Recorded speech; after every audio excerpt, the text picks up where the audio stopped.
A man had a fig tree planted in his vineyard, and he came looking for fruit on it and found none. So he said to the gardener, "See here, for 3 years I have come looking for fruit on this fig tree, and still I find none. Cut it down. Why should it be wasting the soil?" And he replied, "Sir, let it alone for 1 more year until I dig around and put manure on it. If it bears fruit next year, well and good. But if not, you can cut it down." My parents live in the Central Valley of California, and this particular area of California is known for its agricultural production. This portion of California actually feeds our whole nation, and the topography in this area coincidentally highly resembles that of the Mediterranean climate in Israel. That's why it's so fertile. Every time I visit my parents, I hike in these beautiful orchards. They're just down the street from my parents' house. And the particular orchard groves that I go to are filled with giant walnut trees, plum trees, and cherry trees for as far as the eye can see. And when you're inside of these orchards, it's so big and so vast. They go for miles. You feel like you're in a totally different world. It's really beautiful. And I've walked through these orchards probably 100 times, no joke, over the years, and I've seen each of these trees in different seasons and the various stages they go through.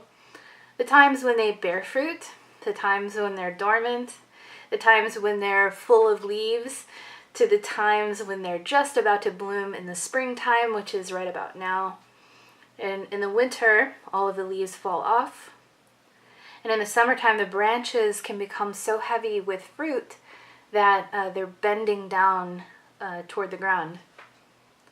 I've seen the farmers bring in these bees and boxes full of bees to facilitate the pollination process throughout the orchards, and the watering process, and the exacting care that goes into nurturing these trees and these orchards.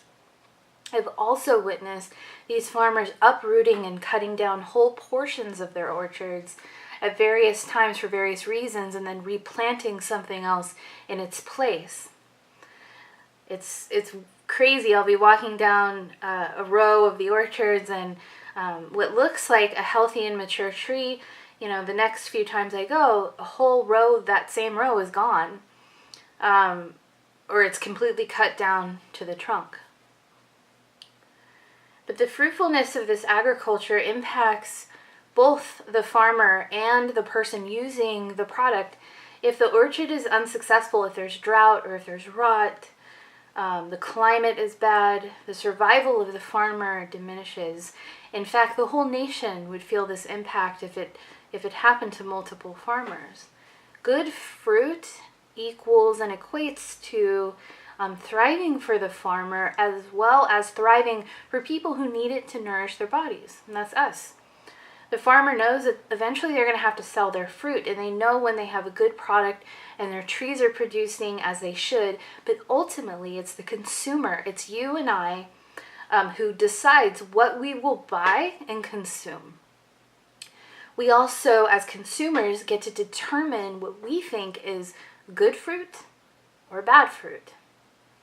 And in today's verse selection, Jesus is talking about this kind of process and transaction with fruit, but in an analogous sense. He pulls from the agricultural environment around him in first century Palestine to draw upon an analogy where fruit symbolizes goodness, productivity, love, and the other fruits of the Spirit, like patience, peace, self-control, things like that.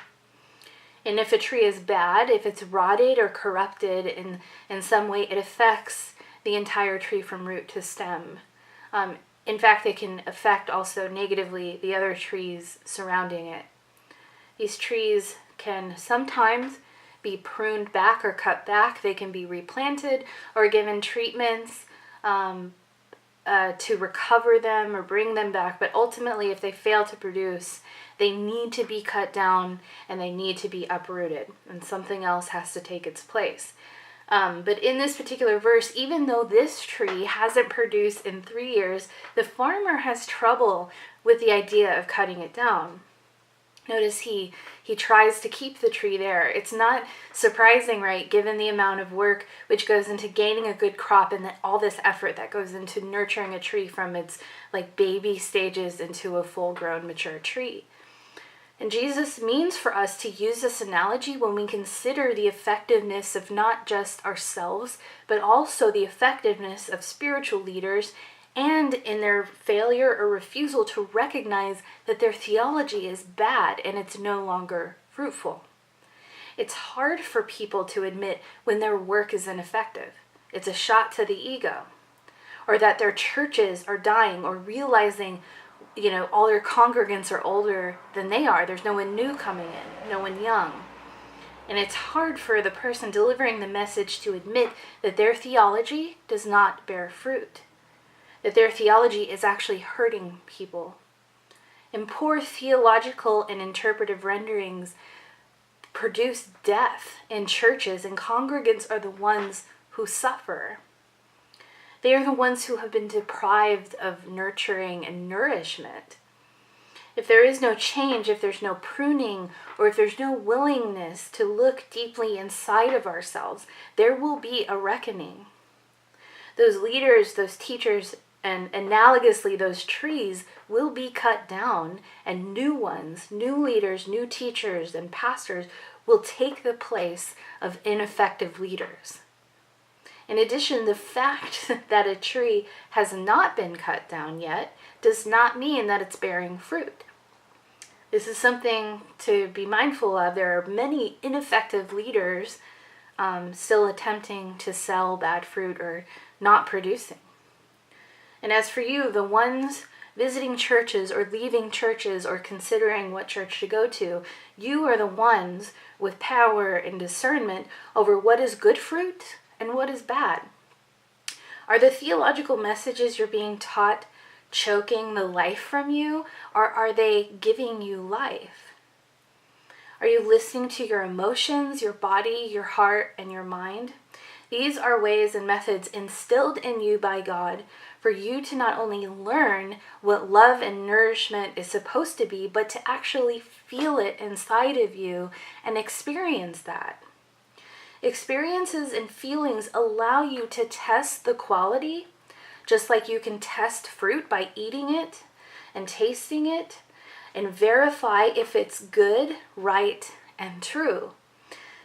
God instilled you with this ability and even asks you to verify God's own goodness. In 1 Thessalonians chapter 5, verses 21, it says, test everything. Hold fast to that, to what is good. In Psalm 34, verse 8, it tells us, "Oh, taste and see that the Lord is good." Let us uproot messages that bring death, and let us plant new fruit-bearing trees, which give life and love to all of humanity. There is a time to uproot, and there is a time to tear something down. Jesus tells us that we have permission to verify the fruitfulness of churches, leaders, and their messages. We have permission and we have agency in determining what is good fruit and what is bad fruit. Thank you.